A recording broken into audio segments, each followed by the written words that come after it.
Hi, and welcome to Creepy Crime Story, where the darkest truths aren't imagined. They're real.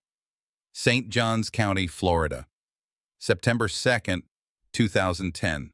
A Thursday night that began without incident, but ended with the sudden death of 24-year-old Michelle O'Connell. She was a mother, a daughter, and by all accounts, a woman trying to reset her life. Hours before her death, Michelle had made a decision familiar to many. She was ending a relationship. Her partner was not just any boyfriend. He was a sworn deputy with the St. Johns County Sheriff's Office. His name was Jeremy Banks. By the next morning, her name would appear on a death certificate, and his name would appear on the initial call log reporting the gunshot. The first entry in the official timeline is precise. Just after 11 p.m., dispatchers received a frantic 911 call. The caller identified himself as Deputy Jeremy Banks, stating that his girlfriend had shot herself. He repeated that she was not breathing and that he needed help immediately. Within minutes, units were dispatched to the home. Radios recorded the urgency. Possible self-inflicted gunshot wound. Officer's residence. Later that night, the first responders stepped inside. They found Michelle's body in the bathroom, adjacent to a hallway. She had sustained a fatal gunshot wound. Nearby lay Jeremy Banks' service-issued pistol, a Heckler Koch .45 caliber handgun. Emergency medical personnel attempted to assess her, but she was already gone. Pronouncement of death was made at the scene. The bathroom itself was quiet.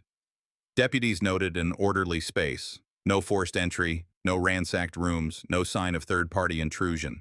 The silence of the house contrasted with the violent fact of a life cut short. For many officers present, the context, a deputy's residence, his weapon, his statement of suicide, suggested a straightforward conclusion. That early framing carried weight. But forensic work relies on more than context. Small anomalies were documented.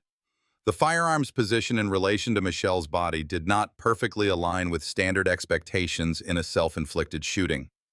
Some details of her injury would later become contested points in medical and legal reviews. Those questions would not stop the official machinery that night. The case was treated as an apparent suicide, pending autopsy confirmation.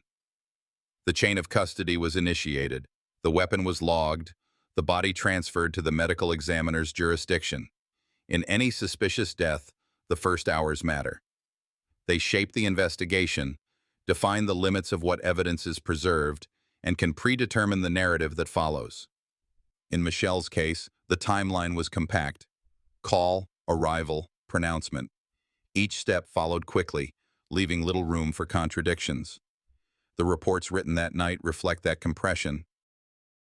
One line in particular, apparent suicide, became the baseline conclusion. Everything that followed would have to either reinforce or overturn that statement. This is where true crime investigations become fragile. A scene that appears too clean, too aligned with a single explanation, can be either a testament to what actually happened or an indication of missed complexity. Investigators themselves sometimes note this paradox. The data aligned almost too cleanly. Sometimes that was the problem. Michelle's body was moved under standard protocol. The medical examiner was notified. The sheriff's office logged the weapon, photographed the scene, and cleared the residence. On paper, the initial response looked correct. Yet families and independent reviewers would later argue that speed and context overshadowed curiosity. The possibility of homicide, they claimed, was not considered with the seriousness it deserved. For now, in the record of that night, Michelle O'Connell's death was cataloged as a suicide. The file would move forward on that track. And while her family began mourning, questions about the placement of the weapon, the absence of certain expected forensic patterns, and the rapid classification of the case were already waiting to surface. When investigators returned to the bathroom where Michelle O'Connell's life ended, the scene itself became the first contested layer of evidence. Bathrooms are confined spaces, and here every inch mattered. What deputies documented that night would become the foundation of the debate. Was this a straightforward suicide or a crime concealed by familiarity? The service weapon, a Heckler Koch .45, was found near Michelle's body. It was logged and photographed, but its placement created questions. The slide was locked back, indicating the magazine had been fired to its last round. Michelle was right-handed, yet the position of the pistol in relation to her body raised doubts for some investigators and later independent experts. Standard procedure called for securing the weapon, bagging her hands for gunshot residue testing, and transferring the body to the medical examiner. On paper, all of those steps were taken, but the speed of the classification, apparent suicide, limited the depth of initial forensic scrutiny. In the quiet of that small room, anomalies stood out. There were no signs of forced entry into the house, no pry marks, no broken locks. The floor was clean. The absence of obvious struggle was consistent with suicide. But critics later argued that absence of disturbance can also be consistent with staged crime. Deputies were confronted with a paradox. Nothing in the bathroom screamed homicide, but certain details refused to align neatly with a self-inflicted gunshot. Chain of custody is a principle designed to protect integrity. The weapon was logged as belonging to Deputy Jeremy Banks. As the owner, and as the only other person present, his proximity complicated matters. Any investigation involving law enforcement personnel demands greater care to avoid conflict of interest. Here, the sheriff's office conducted its own scene processing. That decision would later be scrutinized by state investigators, journalists, and advocates for Michelle's family. What also drew attention was the placement of personal items. Michelle's purse, her cell phone, and other belongings were noted. Negative evidence, no phone activity recorded in the minutes leading to the shooting, became as significant as physical traces. Investigators later reviewed those records to confirm that no text, no call, no message came from Michelle in the moments before her death. To some, that was consistent with sudden, impulsive action. To others, it suggested her phone may have been set aside or inaccessible. The bathroom door was intact. Neighbors reported hearing a loud noise described as a single blast, not a series of disturbances. That detail reinforced the compressed timeline. A conversation, an ending, then a shot. Deputies inside the house that night noted the environment was calm, the space undisturbed. Calmness in this case was not clarity, it was ambiguity. One principle in forensic analysis is that crime scenes often present contradictions. Here the contradictions were subtle. A service pistol in the hands of a young woman with no record of firearm use. A bathroom that bore no mark of violence other than the fatal wound. A relationship ending hours earlier, and a report written quickly, committing to suicide as the explanation. When cases involve officers, trust in the documentation is critical. Community members who read those first reports saw finality. Michelle's family, when they later reviewed the same reports, saw gaps. The bathroom had no hidden evidence, no dramatic secret waiting to be uncovered, but what it lacked, forced entry, defensive wounds, forensic noise, became the subject of louder questions. Forensic review is not about dramatics, it is about consistencies. And in the bathroom where Michelle O'Connell died, the consistencies pointed one way while the context pulled another. Those contradictions would follow every later stage of the case. In homicide or disputed death investigations, physical evidence is only the beginning. What people carried with them, phones, text logs, bank records, often creates a shadow record of their final hours. In Michelle O'Connell's case, that digital and financial layer was sparse, but the absence itself became part of the puzzle. Michelle's cell phone was recovered from the scene. Deputies logged it with her personal effects. A review of call records in the hours leading up to the shooting revealed no outgoing calls, no emergency texts, and no search activity that might point to intent. The last digital footprint was routine, a message to a family member earlier in the evening, ordinary in tone. Negative evidence here mattered. No sudden search for suicide methods, no goodbye message, no attempt to reach out moments before the gunshot. For investigators, this silence had two possible interpretations. It could indicate an impulsive act without warning. Or it could suggest she never had the phone in her possession during those critical minutes. The service provider confirmed normal functionality, no dropped calls, no evidence of network disruption in her area. That made the lack of activity more striking. In contested deaths, patterns carry weight, and Michelle's pattern, present then abruptly flatlined, was unusual for someone in the process of leaving a relationship. Friends and family later told investigators she had made plans beyond that night, including childcare arrangements and work obligations. Those forward-facing tasks stood in tension with the absence of digital closure. Financial records told a similar story. Bank statements for the month showed ordinary transactions, gas station purchases, small debit card swipes at local stores. There was no sign of sudden withdrawal of funds, no large purchase that would suggest planning an escape or final act. Investigators logged this as consistent with a life in progress, not one shutting down. A paycheck deposit was pending, another marker that Michelle had no financial unraveling in motion. The weapon used was not hers, and that too intersected with financial reality. Michelle had not purchased a firearm, had no paperwork for gun ownership, and according to records had never applied for a concealed carry permit. Forensic investigators often weigh the familiarity of a victim with the weapon used in their death. In this case, her lack of financial or legal ties to firearms underscored her unfamiliarity. That mismatch became one of the central questions. If she intended to take her own life, why use a weapon not her own, requiring knowledge she did not possess? What makes digital and financial analysis difficult is that silence can mean everything or nothing. Analysts at the state level flagged the lack of digital planning as anomalous, but local investigators kept the classification of suicide. Later, independent examiners used those same data points to argue for homicide. The numbers were neutral. Interpretation was not. The absence of a final text, a note, or a last call was not absolute proof of crime, but it resisted the simplicity of suicide. And in forensic work, resistance matters. The O'Connell case reminds us that records are not just about what's there. They are also about what's missing. In her digital and financial footprint, there was continuity, family life, work life, daily spending. There was no rupture until the shot was fired. For a community trying to understand what happened inside that house, the silence of her phone and the steadiness of her finances were louder than any statement she could have written. And so, investigators faced another divide: physical evidence that pointed to suicide, digital and financial traces that leaned toward continuation of life. In crime analysis, when two evidence streams diverge, the question is not which to ignore, it is why they diverge at all. Michelle O'Connell's death could not be understood without understanding her life. For investigators, victimology is more than background. It's a procedural lens. Who she was, what she faced, and the escalation in her relationship would determine whether the night of September 2, 2010 was a suicide or a crime hidden in plain sight. Michelle, 24 years old, was a young mother raising her daughter Alexis. Friends described her as reliable, responsible, and protective of her child.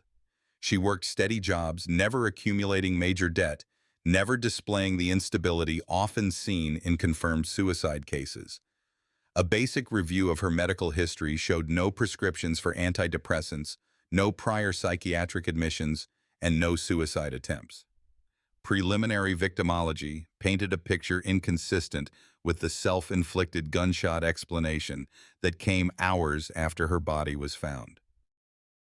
Investigators next turned to the relationship at the center of the case: her 2-year involvement with Deputy Jeremy Banks of the St. Johns County Sheriff's Office. Michelle's family told FDLE agents that in the weeks leading up to her death, she voiced plans to leave him.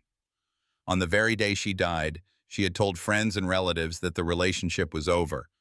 Working evidence included a text message she sent that evening canceling plans with friends and confirming that she intended to collect her belongings. That simple message became part of the escalation narrative. Victimology is not abstract. It traces pressure points. The breakup was not theoretical, it was imminent. Escalation meant a confrontation was likely, and confrontation often leaves forensic shadows. The forensic autopsy added another layer. Medical examiners documented that the gunshot entered through her mouth, exiting through the back of her head. A single gunshot wound like this could align with suicide, but examiners also noted injuries on Michelle's body, bruising on her arm, and a cut across her eye. The preliminary interpretation was blunt trauma consistent with being struck. Investigators debated whether these were defensive wounds or incidental. Forensic science is clinical, but when a victim ends a relationship hours before dying, context matters. Adding to escalation, Michelle's text records reflected forward planning. Earlier that day, she confirmed arrangements for her daughter's care, noted intent to pick up work documents, and even arranged for her dog to be looked after. Such planning is rarely present in confirmed suicide cases, according to FBI's Behavioral Analysis Unit. It suggested continuity of life, not preparation for termination. Financial forensics showed no unusual activity. Bank statements confirmed routine spending, groceries, fuel, and a recent purchase of toys for her daughter. Credit cards were in good standing.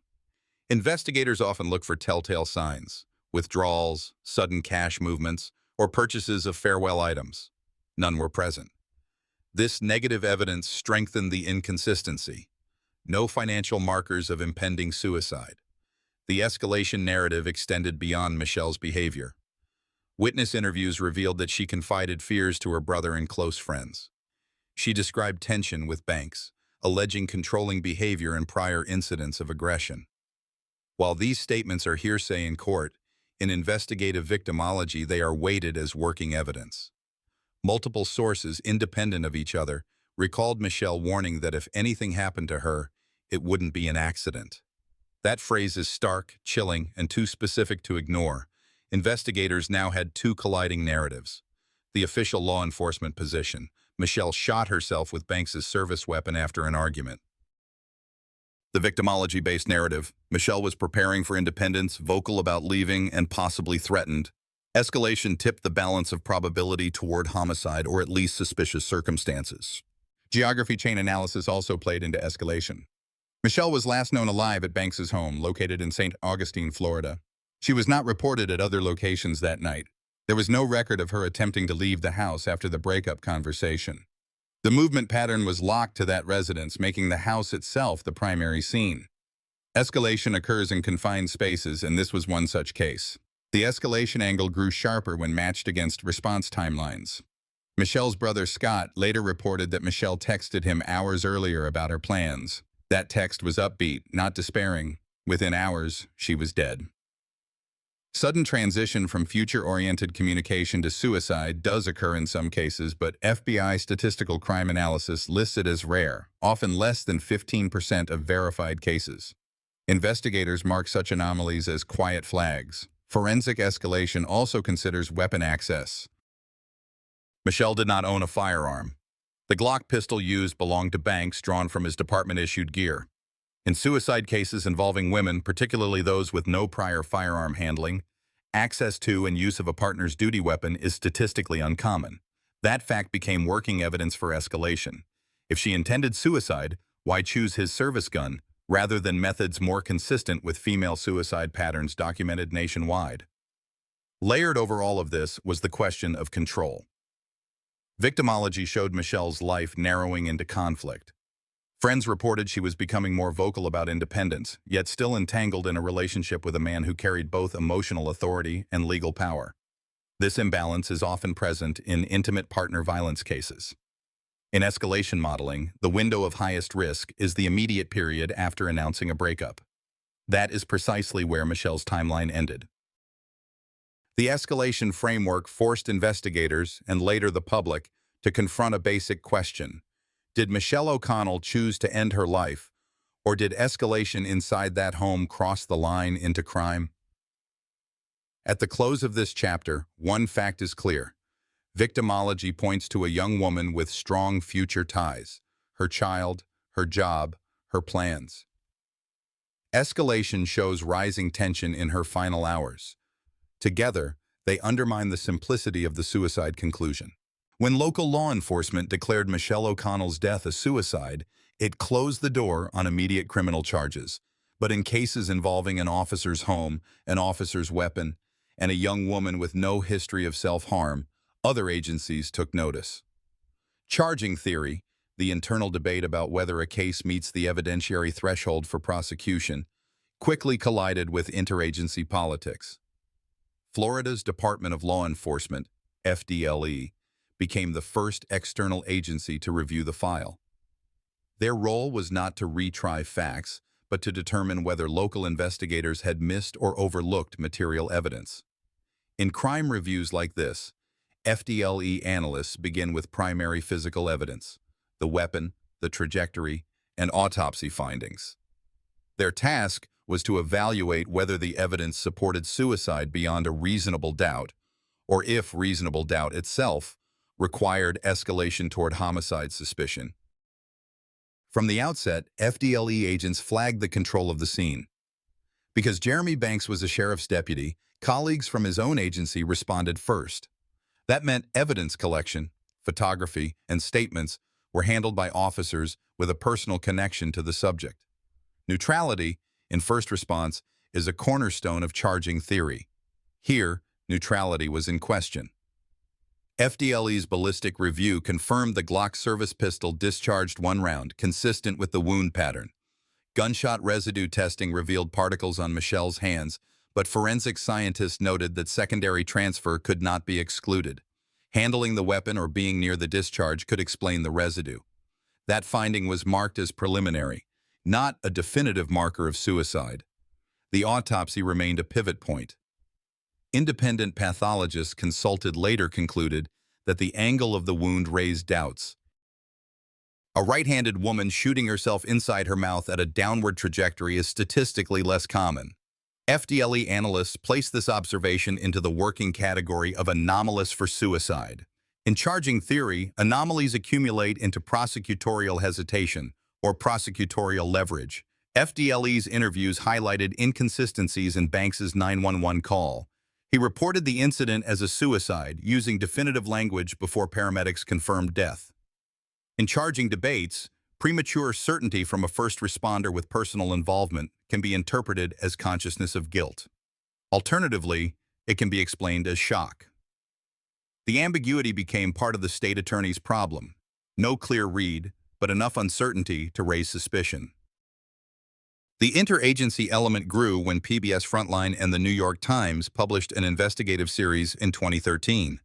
Their reporting detailed evidence overlooked or minimized in the original case. Bruises on Michelle's body, witness statements about her intent to leave, and the issue of a law enforcement agency investigating one of its own. Media exposure does not dictate charging decisions, but it creates pressure. For the O'Connell case, public scrutiny forced FDLE and prosecutors to revisit their thresholds.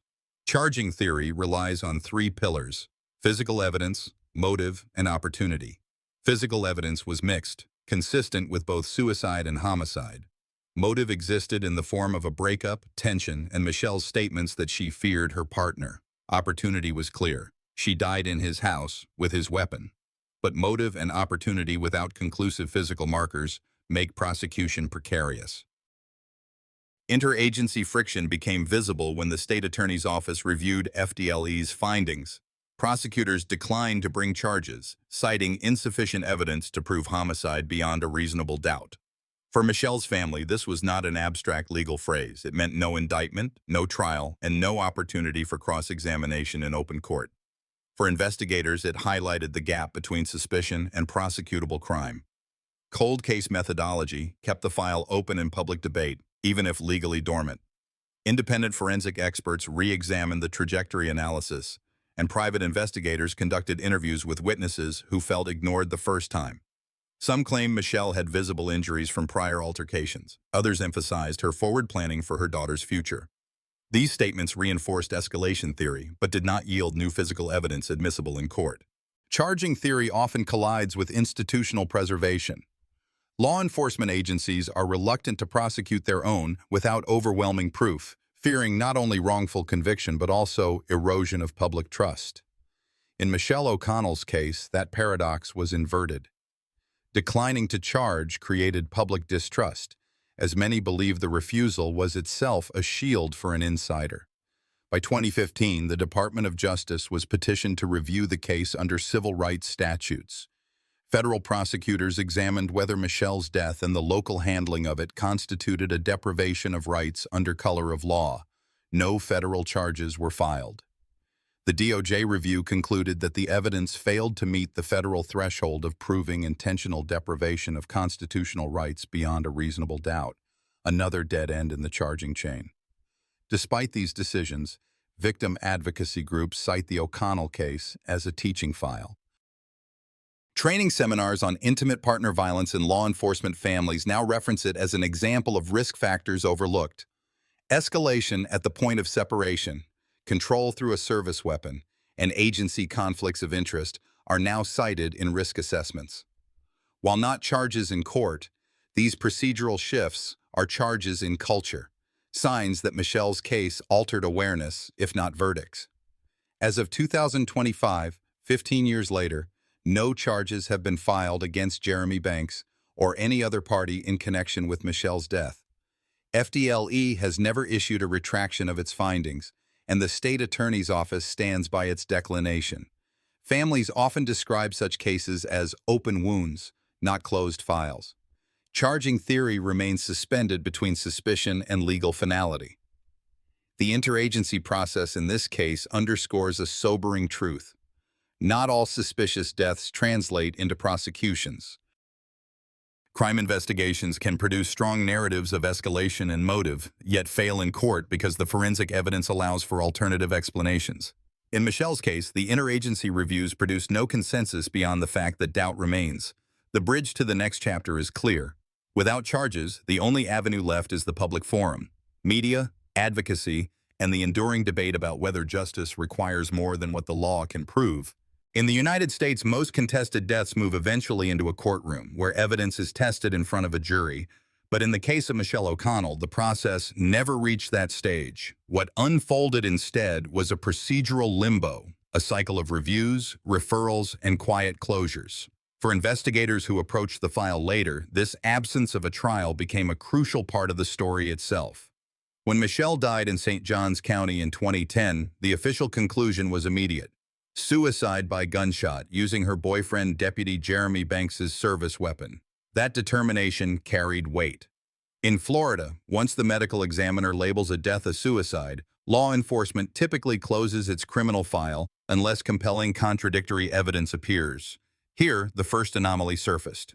Independent experts later noted that key questions had not been answered, particularly about trajectory, gunpowder residue, and the precise handling of the weapon.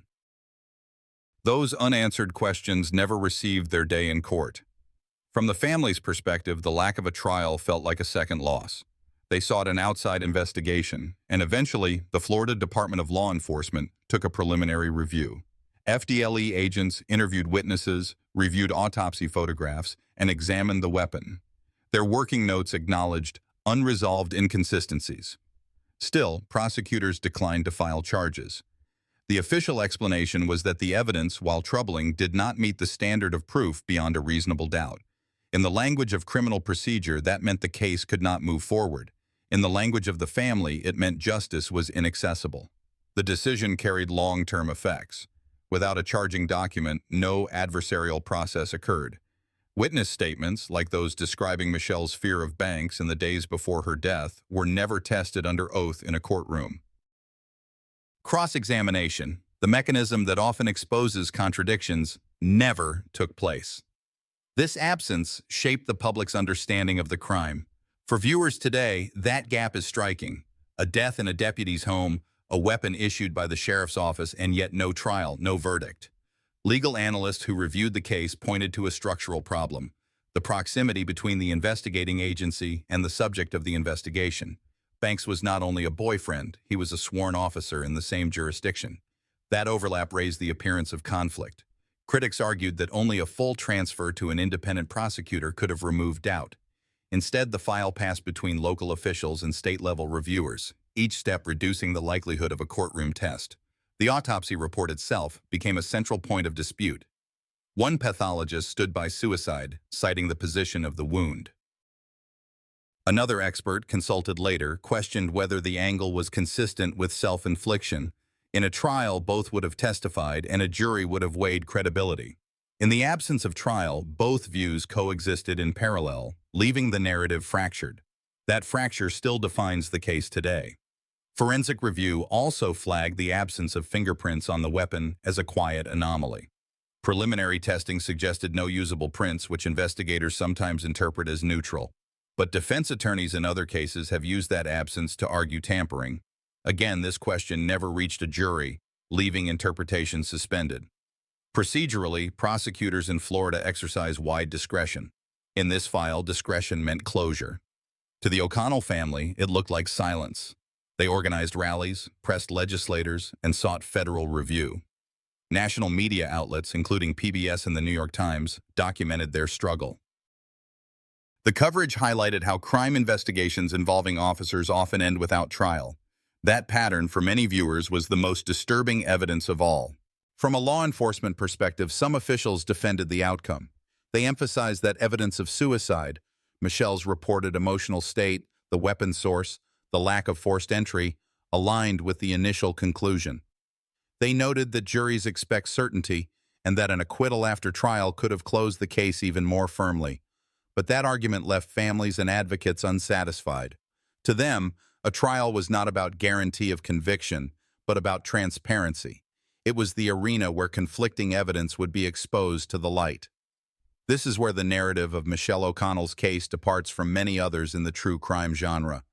There is no courtroom drama, no sequence of witnesses taking the stand, no verdict read aloud. Instead, the story pauses in administrative corridors, where memos replace testimony. That absence itself became the conclusion, a trial that never happened, a verdict never issued. For narrators and investigators alike, the broader question lingers. When a death occurs in the shadow of law enforcement authority, how can a community be sure of impartial justice? The O'Connell case demonstrates the procedural vulnerability. It shows how the definition of crime can be shaped not only by evidence, but by institutional choices. As of today, Michelle O'Connell's death remains classified as suicide. No criminal charges were ever filed against Deputy Jeremy Banks. The official ending of the file is administrative closure, not judicial resolution. Yet the impact has extended far beyond one county.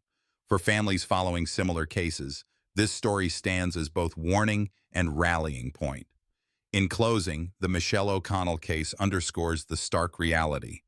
In some deaths, the courtroom remains empty. The trial that never came leaves a silence that families, investigators, and the public still try to fill. And that silence is its own verdict, one that continues to define this unresolved crime. In the years following Michelle O'Connell's death, the absence of a trial left a vacuum that no official report could fill. For the family, that void was not just emotional but procedural. Without judicial review, the case slid into the space investigators call unresolved, technically closed, practically open. And in the world of contested deaths, unresolved files have a way of resurfacing. By 2013, national attention began to converge on St. Johns County. PBS Frontline, in collaboration with the New York Times, presented an investigative series on the case. Their reporting emphasized quiet anomalies in the evidence, the trajectory of the bullet, the lack of fingerprints on the service weapon, and testimony from Michelle's friends that she had planned to leave Banks that very night. Forensic experts consulted by the outlets raised new questions, some framing the death as highly suspicious. These reports functioned like a shadow trial. While no jury was seated, the public became the panel, weighing fragments of evidence without access to the full case file. The Florida Department of Law Enforcement revisited the case, not as a criminal indictment but as an internal review. Agents considered whether St. Johns County investigators had adequately handled the scene. Their working notes suggested procedural gaps, photographs missing from the initial evidence log, incomplete interviews, and a lack of follow-up on phone records. Still, the ultimate outcome was administrative, not criminal. Prosecutors again declined to move forward. In law enforcement terms, the case entered what professionals call a cold case shelf, though technically it was classified as a closed suicide. For the O'Connell family, that terminology was almost insulting. They understood cold case to mean that an investigation had stalled but could resume if new leads surfaced. In their view, Michelle's case had never been properly investigated in the first place. They pressed for federal review. The U.S. Department of Justice received correspondence, but no federal charges followed. The O'Connells organized vigils and circulated petitions, making Michelle's name synonymous with questions of institutional accountability. In law enforcement training circles, the O'Connell file began to appear as a case study in conflict of interest. When a death involves an officer or a deputy's household, best practice is to transfer jurisdiction immediately to an outside agency. In this case, the overlap between the subject of the investigation and the investigating body raised questions that could not be undone. This lesson became one of the most enduring legacies of Michelle's death, influencing policies in counties beyond Florida. Quietly, some sheriff's offices rewrote their internal guidelines. If an officer is directly connected to a death, the case is handed out, not handled in-house. Meanwhile, forensic debate continued. Specialists in firearm examination revisited the angle of entry and the mechanics of trigger pull on the specific model used. Some suggested that for Michelle to have inflicted the wound herself, the angle was possible but awkward. Others emphasized the absence of gunshot residue on her dominant hand. In an adversarial trial, these competing views might have been measured against each other. In the absence of trial, they circulated in media reports, never reconciled by legal standard. What keeps this case alive in the true crime community is not just the unanswered forensic questions, but the perception of unequal justice. Critics argue that if Michelle had died in the home of an ordinary civilian with the same physical evidence, the death might have been prosecuted differently. Supporters of Banks maintain that suspicion alone is not evidence, and that suicide remains a reasonable conclusion. Between these positions lies the unresolved space that defines so many cold files. Certainty for neither side, consequence for both. For narrators and investigators revisiting the file today, the value lies not only in the specifics of St. Johns County, but in the broader procedural question. How should systems respond when authority itself is implicated? What safeguards ensure that evidence is gathered impartially? The Michelle O'Connell case illustrates how the absence of these safeguards produces an outcome that feels, to many, like an unfinished trial. As of August 2025, the official record has not changed. Michelle O'Connell's death is still listed as suicide. Deputy Jeremy Banks was never charged. The case remains a subject of media analysis, family advocacy, and training seminars, but not of courtroom testimony. For some, that silence speaks louder than any verdict. For others, it confirms the limits of evidence in the criminal justice system. Either way, it leaves the same procedural truth: a death, an investigation, and no trial. This brings us to the unresolved ending, a cause of death that remains contested, a case that lingers in public memory as both crime story and cautionary tale. The O'Connell family continues to assert homicide. Law enforcement continues to record suicide. And in that gap lives the unresolved narrative of a young woman whose final night has never been fully explained. The death of Michelle O'Connell in St. Johns County, Florida, was more than a tragedy confined to one family. It became a stress test for how the American justice system responds when the line between victim and law enforcement officer blurs. By the time the initial inquiries concluded, the central conflict was no longer just about whether Michelle had taken her own life or been killed. It was about whether a system designed to ensure accountability could function impartially when one of its own was involved. State investigators from the Florida Department of Law Enforcement reviewed the case at the urging of Michelle's family and independent media. Their analysis was constrained. The original crime scene had not been secured to the standards typically applied to non-officer-involved deaths. Key decisions had already been made by the St. Johns County Sheriff's Office before outside agencies arrived. By the time FDLE completed its review, they reported insufficient grounds to pursue criminal charges against Deputy Jeremy Banks. That conclusion carried legal weight, but it also locked the case into a liminal space, officially closed, yet socially unresolved. Civil rights advocates and journalists noted the gaps. PBS Frontline and the New York Times both presented detailed accounts that questioned the integrity of the initial response. Their investigations highlighted the broader issue. When a police officer is potentially a suspect, should the local sheriff's office, composed of colleagues, be allowed to lead the inquiry? The O'Connell case underscored a systemic weakness. It revealed how quickly evidence could be cast into doubt if procedural neutrality was not guaranteed from the outset. From a policy perspective, Michelle's case entered the national conversation about independent review mechanisms. Advocacy groups pointed to it as a textbook example of why officer-involved deaths required immediate external handling, not retroactive oversight. Florida's legislature did not pass new statutes directly tied to her name, but within professional circles, her case circulated as a cautionary file, referenced in law enforcement conferences and training modules as a reminder of both investigative risk and reputational damage. For Michelle's family, however, the issue was not procedural nuance. It was the loss of a daughter and sister under circumstances they could not accept. Their advocacy became a form of persistence, keeping her name in the public record long after official channels had gone quiet. Each media resurgence rekindled public interest, pulling new readers and viewers into the unresolved question: how much confidence can citizens place in a system that investigates itself?